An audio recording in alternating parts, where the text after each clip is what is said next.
ஆத்மனின் அன்பு வணக்கங்கள். நாம் தமிழர் கட்சி ஈரோடு கிழக்கு இடைத்தேர்தலில் வேட்பாளரை அறிவித்து களம் காண தயாராக இருக்காங்க.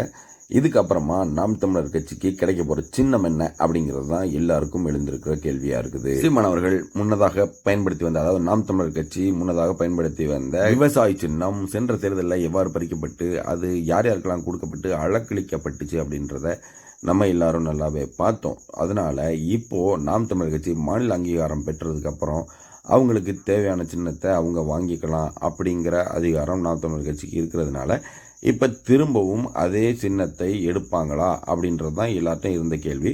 ஆனால் கடந்த தேர்தலில் வெறும் சொற்ப நாளைக்கு முன்னாடி கையில் கிடைக்கப்பெற்ற அலைபேசி சின்னத்தை வச்சு சீமான் அவர்கள் 8.5 லட்சம் வாக்குகள் வாங்கினாரு. அதனால இந்த தேர்தலையும் அவர் அதையே தான் தொடர்வார் அப்படின்னு சிலரும் தெரிவித்து வந்தாங்க.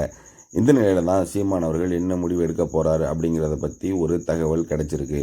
அதாவது நாம் தமிழர் கட்சிக்கு மீண்டும் பழையபடி அந்த விவசாயி சின்னமே கிடைப்பதற்கு அதிக வாய்ப்புகள் இருப்பதாக உறுதிப்படுத்தப்படாத தகவல்கள் தெரிவிக்கின்றன.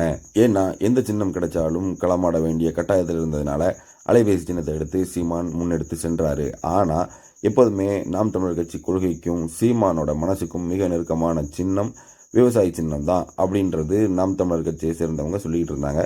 அதே போல் இப்போது விவசாய சின்னம் கிடைக்கிறதுக்கும் அதிக வாய்ப்புகள் இருக்கிறதாகவும் சொல்கிறாங்க.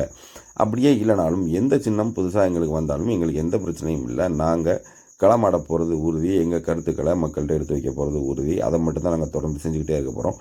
சின்னம் எங்களுக்கு ஒரு பொருட்டல்ல. எங்கள் எண்ணத்துக்கு முன்னாடி சின்னம் ஒரு பொருட்டே அல்ல அப்படின்றது தான் நாம் தமிழர் கட்சியினர் கடந்த தேர்தலில் எடுத்து வச்ச கருத்தாக இருந்தது. ஏன்னா நாம் தமிழர் கட்சி கொள்கையிலே இயற்கையோட அதிகமாக ஒத்திருந்ததுனாலையும் நிலமும் வளமும் சார்ந்த வேலை வாய்ப்புகளும், மேலும் விவசாயம் அரசு பணி, அதாவது உழவு செய்கிறது அரசு வேலையா அறிவிக்கப்படும் அப்படின்னு சீமான் அவர்கள் பல தேர்தல் அறிக்கையில் குறிப்பிட்டு வர்றதாலும் அது நாம் தமிழர் கட்சிக்கு பொருத்தமான சின்னம்தான் மக்கள் கருத்து தெரிவிச்சுட்டு வர்றாங்க.